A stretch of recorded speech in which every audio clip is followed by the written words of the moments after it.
जय हिंद दोस्तों। एक बार फिर से आपका स्टडी पुराण के यूट्यूब चैनल में स्वागत है। आज हम बात करने वाले हैं दोस्तों पर्यावरण से संबंधित प्रमुख आंदोलन की बात करेंगे और उसके बाद में दोस्तों हम पर्यावरण पर जो भारत में पर्यावरण पर जो प्रमुख कानून बनाए गए हैं तो इन सब बातों की हम आज बात करने वाले हैं। तो अभी हम देखने वाले हैं दोस्तों पर्यावरण से संबंधित प्रमुख आंदोलन देखेंगे कि भारत में जो है पर्यावरण से संबंधित प्रमुख आंदोलन कौन कौन से हुए। तो याद रखना है भारत में जो है पर्यावरण से संबंधित प्रमुख 4 आंदोलन किए गए जो कि बहुत ही प्रसिद्ध आंदोलन है और एग्जाम में बार बार पूछे जाते हैं। तो सबसे पहले हमें याद रखना है जो पहला आंदोलन हम देखेंगे पर्यावरण से संबंधित प्रमुख आंदोलनों में हमारा पहला आंदोलन हो जाएगा।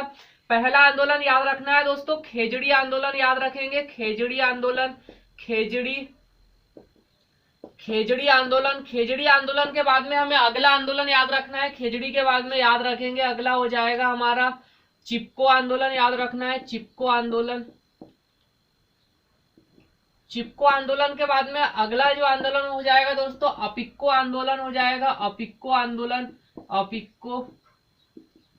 अपिक्को आंदोलन और अपिक्को आंदोलन के बाद में जो चौथा आंदोलन याद रखना है वो हो जाएगा नर्मदा बचाओ आंदोलन। नर्मदा बचाओ आंदोलन।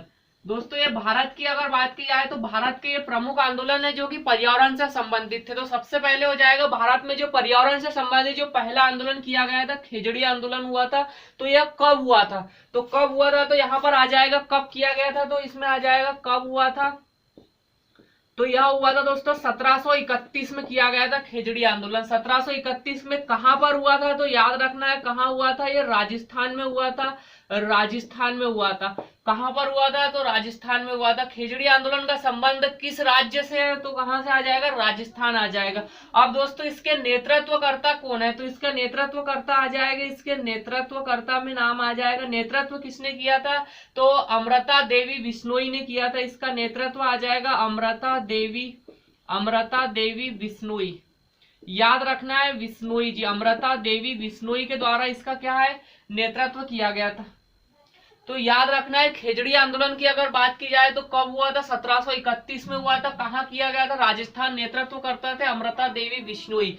क्यों किया खेजड़ी आंदोलन क्यों किया गया था दोस्तों? जो वहां राजस्थान के जो राजा हुआ करते थे अजीत सिंह के दोस्तों आदेश पर क्या है वहां वृक्षों की कटाई प्रारंभ कर दी गई थी और वृक्षों की कटाई के आदेश दे दिए गए थे। इसीलिए जो है वृक्ष को बचाने के लिए जो अमृता देवी बिश्नोई के द्वारा खेजड़ी आंदोलन किया गया था। खेजड़ी वृक्ष को काटने के आदेश दे दिए गए थे। अब इसके बाद हम बात करने वाले हैं चिपको आंदोलन की बात करेंगे। तो चिपको आंदोलन की अगर बात की जाए तो यह कब हुआ था? चिपको आंदोलन कब हुआ था? तो 1974 में हुआ था। और कहां पर हुआ था? किस राज्य से संबंध है? तो कहां हुआ था? ये आ जाएगा हमारा उत्तराखंड में आ जाएगा, उत्तराखंड। और उत्तराखंड के बाद में इसके जो नेतृत्वकर्ता कौन थे दोस्तों? जो व्यवसाय के लिए क्या है वृक्षों की कटाई की जा रही थी, इसलिए इसका जो नेतृत्वकर्ता में आ जाएगा सुंदरलाल बहुगुणा का नाम आ जाएगा। सुंदरलाल बहुगुणा के बाद आ जाएगा गौरा देवी का भी नाम आ जाएगा, गौरा देवी। तो याद रखना है दोस्तों ये चिपको आंदोलन जो कि उत्तराखंड से संबंधित है, नेतृत्व सुंदरलाल बहुगुणा। वृक्षों के व्यवसाय के लिए दोस्तों यहाँ आधारभूत वृक्षों की कटाई की जा रही थी, इसलिए यहाँ पर जो है सुंदरलाल बहुगुणा और गौरा देवी के नेतृत्व में जो है यह आंदोलन प्रारंभ किया गया था। अब इसके बाद में हमें याद रखना है अगला आंदोलन आ जाएगा अपिक्को आंदोलन। और अपिक्को आंदोलन दोस्तों अपिक्को आंदोलन की अगर बात की जाए तो अपिक्को आंदोलन जो कब हुआ था? तो ये हुआ था 1983 में किया गया था। अपिक्को आंदोलन की अगर बात की जाए तो 1983। और कहां पर हुआ था? तो ये हुआ था कर्नाटक में हुआ था। याद रखना है कर्नाटक में हुआ था, कर्नाटक में। और इसका जो नेतृत्व किसने किया था? इसके नेतृत्वकर्ता हुए थे दोस्तों पांडुरंग हेगड़े। याद रखना है पांडुरंग, नेतृत्वकर्ता में आ जाएगा पांडुरंग हेगड़े। पांडुरंग हेगड़े जी थे इसके नेतृत्वकर्ता। और याद रखना है दोस्तों ये कर्नाटक है, दक्षिण भारत में हुआ था, इसलिए इसे क्या कहा जाता है? दक्षिण का चिपको आंदोलन भी कहा जाता है। याद रखना है इसे क्या कहा जाता है? दक्षिण का चिपको आंदोलन कहा जाता है। तो दक्षिण का चिपको आंदोलन कौन से आंदोलन को कहा जाता है? अपिक्को आंदोलन को कहा जाता है। दोस्तों ये अपिक्को का ही अर्थ होता है गले लगाना। अपिक्को का जो अर्थ होता है इसका अर्थ होता है गले लगाना। तो याद रखना है इस प्रकार से अपिक्को आंदोलन की बात की। अपिक्को आंदोलन के बाद में हमें याद रखना है नर्मदा बचाओ आंदोलन, और नर्मदा बचाओ आंदोलन में आ जाएगा दोस्तों नर्मदा नदी से संबंधित है, गुजरात और मध्य प्रदेश दोनों राज्यों में संयुक्त रूप से किया गया था। तो याद रखना है सबसे पहले कब हुआ था ये, तो कब किया गया था, तो 1985 में इसको प्रारंभ किया गया था, 1985 में। और कहां पर हुआ है, कहां, तो ये गुजरात प्लस एमपी, गुजरात और मध्य प्रदेश का संयुक्त रूप से आंदोलन है। जब नर्मदा नदी पर दोस्तों सरदार सरोवर का जो निर्माण किया जा रहा था, नर्मदा नदी पर जब सरदार सरोवर बांध का जब निर्माण किया जा रहा था, तो वहां पर जो पेड़ों की कटाई की गई थी, तो उसके विरोध में क्या हुआ था, नर्मदा बचाओ आंदोलन किया था। और इसके नेतृत्वकर्ता कौन थे, नेतृत्वकर्ता में आ जाएंगे बाबा आमटे और मेधा पाटकर आ जाएंगे। तो दो नाम याद रखना है, इसमें भी मेधा पाटकर और बाबा आमटे का नाम याद रखना है दोस्तों, बहुत ही महत्वपूर्ण है, बार बार एग्जाम में पूछे जाते हैं। एक तो इनका संबंध पूछ सकते हैं या इनके नेतृत्वकर्ता के नाम पूछ सकते हैं। तो सबसे पहले हमने देखा खेजड़ी आंदोलन, खेजड़ी आंदोलन के बाद में चिपको आंदोलन, चिपको आंदोलन के बाद में हमने बात की दोस्तों अपिक्को आंदोलन, और अपिक्को के बाद में नर्मदा बचाओ आंदोलन की बात की। अब इसके बाद में हम देखते हैं पर्यावरण से संबंधित प्रमुख कानून कौन कौन से बनाए गए भारत में, जो प्रमुख रूप से जो कि एग्जाम में बार बार पूछे जाते हैं। तो हम इसके बाद कानून की बात करेंगे, पर्यावरण से संबंधित प्रमुख कानून में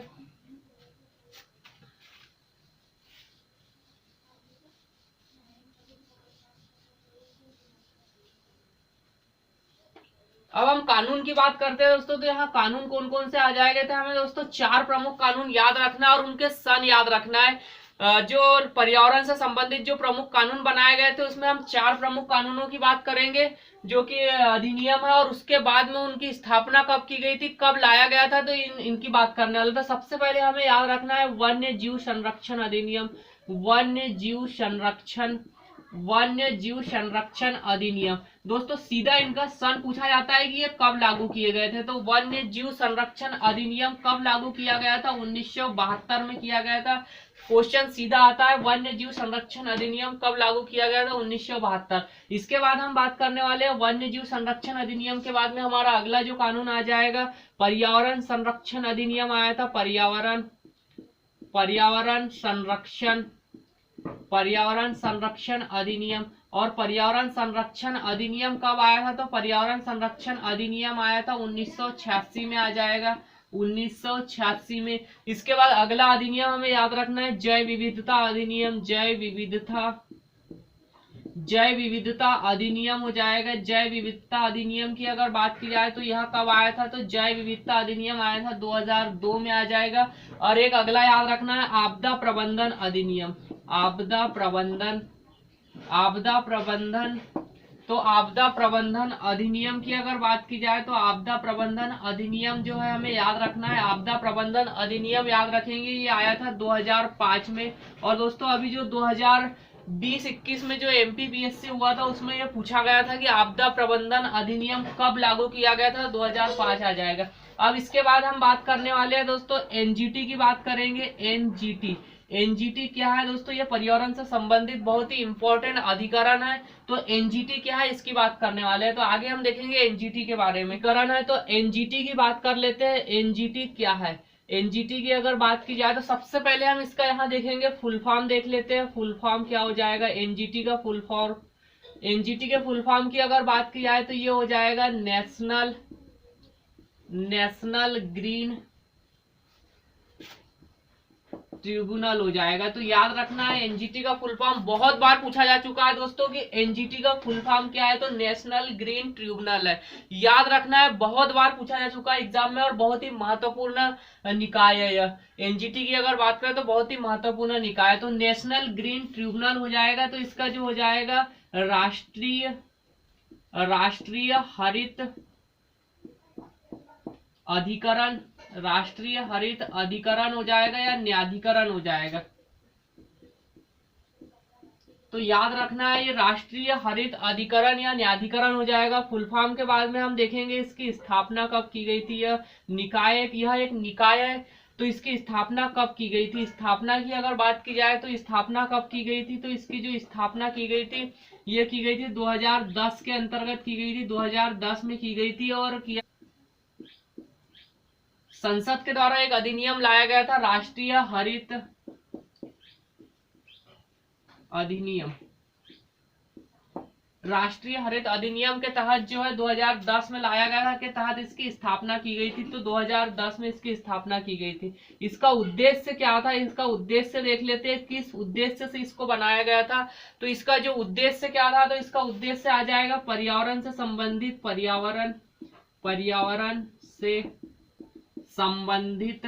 पर्यावरण से संबंधित मामलों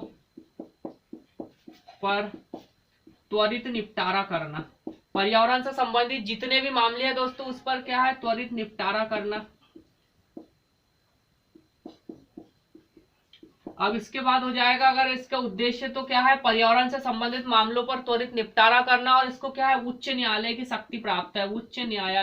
उच्च न्यायालय की जो है, इसको उच्च न्यायालय की शक्ति प्राप्त है। तो याद रखना है, ये हो जाएगा उच्च न्यायालय की शक्ति प्राप्त है इसको। अब इसके बाद हम देखेंगे इसके जो अध्यक्ष की अगर बात करें, तो इसका जो अध्यक्ष, अभी प्रथम अध्यक्ष कौन है, इसके अध्यक्ष में आ जाएगा, इसके अध्यक्ष में। तो अभी वर्तमान अध्यक्ष और प्रथम अध्यक्ष की बात करेंगे, तो प्रथम अध्यक्ष है लोकेश्वर सिंह पंटा। लोकेश्वर सिंह पंटा जी थे इसके प्रथम अध्यक्ष की अगर बात की जाए, तो लोकेश्वर सिंह पंटा। और वर्तमान में कौन है इसके, तो वर्तमान अध्यक्ष आ जाएंगे, वर्तमान में आदर्श कुमार गोयल आ जाएंगे। वर्तमान अध्यक्ष आदर्श कुमार गोयल जी है, तो ये भी याद रखना है, आदर्श कुमार गोयल जी है। अब इसका हेडक्वार्टर कहाँ पे है, इसका मुख्यालय कहाँ है, तो इसका मुख्यालय आ जाएगा, मुख्यालय जो है इसका मुख्यालय कहाँ पर है, तो नई दिल्ली में आ जाएगा। मुख्यालय याद रखना है कहाँ है, नई दिल्ली में। और इसके क्षेत्रीय कार्यालय भी पूछे जाते हैं। क्षेत्रीय कार्यालय कहाँ पर है, तो क्षेत्रीय कार्यालय याद रखना है, क्षेत्रीय कार्यालय आ जाएंगे। एक तो आ जाएगा दोस्तों भोपाल भी याद रखना है, हमारे मध्य प्रदेश के में है भोपाल में। फिर उसके बाद महाराष्ट्र के पूना में आ जाएगा। उसके बाद पश्चिम बंगाल के कोलकाता में आ जाएगा, कोलकाता। और तमिलनाडु के चेन्नई में आ जाएगा। तो याद रखना है चेन्नई। तो इसके क्षेत्रीय कार्यालय भी याद रखना है, जो कि 4 जगह इसके क्षेत्रीय कार्यालय, भोपाल, पूना, कोलकाता और चेन्नई हो जाएगा। और इसका जो मुख्यालय कहाँ पर है, मुख्य जो है मुख्यालय नई दिल्ली में स्थित है। और अध्यक्ष की अगर बात की जाए, तो इसके प्रथम अध्यक्ष कौन है, लोकेश्वर सिंह पंटा। और वर्तमान में है आदर्श कुमार गोयल है, पूछा जाता है, बहुत ही इंपॉर्टेंट है। इसके बाद एनजीटी की अगर बात करें दोस्तों, तो एनजीटी का जो फुल फॉर्म है क्या आ जाएगा, नेशनल ग्रीन ट्रिब्यूनल आ जाएगा, राष्ट्रीय हरित अधिकरण या न्यायाधिकरण। अब स्थापना इसकी 2010 में हुई थी और राष्ट्रीय हरित अधिनियम लाया गया था 2010 में। इस अधिनियम के तहत इसकी स्थापना की गई थी। उद्देश्य क्या है, पर्यावरण से संबंधित जितने भी मामलों है उसका त्वरित निपटारा करना, और इसको उच्च न्यायालय की शक्ति प्राप्त है। अध्यक्ष की अगर बात की जाए, तो प्रथम अध्यक्ष लोकेश्वर सिंह पंटा, वर्तमान में है आदर्श कुमार गोयल। और मुख्यालय कहाँ पर है, नई दिल्ली में है। क्षेत्रीय कार्यालय इसका भोपाल, पूना, कोलकाता और चेन्नई में है। तो याद रखना है, पूछा जाता है। अब दोस्तों अगर बात की जाए, तो एनजीटी जो है विशेष विश्व में बात की जाए, अगर एनजीटी की अगर विश्व स्तर पर बात की जाए, तो विशेष पर्यावरण न्यायाधिकरण, विशेष पर्यावरण न्यायाधिकरण स्थापित करने वाला तीसरा देश है दोस्तों। याद रखना है, तीसरा देश है। तो भारत की अगर बात की जाए, तो भारत जो है एनजीटी को स्थापित, एनजीटी विशेष पर्यावरण न्यायाधिकरण स्थापित करने वाला तीसरा देश बना है भारत। तीसरा देश है भारत है विश्व में अगर बात की जाए। तो विश्व स्तर पर अगर बात की जाए एनजीटी की, विश्व स्तर पर अगर एनजीटी की अगर बात की जाए, तो जो विशेष पर्यावरण न्यायाधिकरण स्थापित करने वाला तीसरा देश बना है भारत। और इसके पहले 2 देशों में स्थापित हो चुका है। तो पहला हो जाएगा ऑस्ट्रेलिया हो जाएगा, ऑस्ट्रेलिया के बाद में न्यूजीलैंड ने स्थापित किया है, न्यूजीलैंड। और न्यूजीलैंड के बाद में हमारा भारत आ जाएगा। तो याद रखना है, इस तरह का अधिकरण स्थापित करने वाला, पर्यावरण से संबंधित इस तरह का अधिकरण स्थापित करने वाला भारत तीसरा देश है। पहला ऑस्ट्रेलिया, दूसरा न्यूजीलैंड और भारत आ जाएगा। इसका उद्देश्य क्या है दोस्तों, एनजीटी का है उद्देश्य क्या है, पर्यावरण से संबंधित मामलों पर त्वरित निपटारा करना। तो इस प्रकार से दोस्तों जो हमने पर्यावरण से संबंधित प्रमुख अधिकरण की बात की, प्रमुख आंदोलन की बात की और प्रमुख जो अधिनियम या जो कानून लाए गए उन सब की बात की है। तो इस प्रकार से अगर आपको वीडियो अच्छा लगा हो तो सब्सक्राइब कीजिए, शेयर कीजिए दोस्तों। जय हिंद।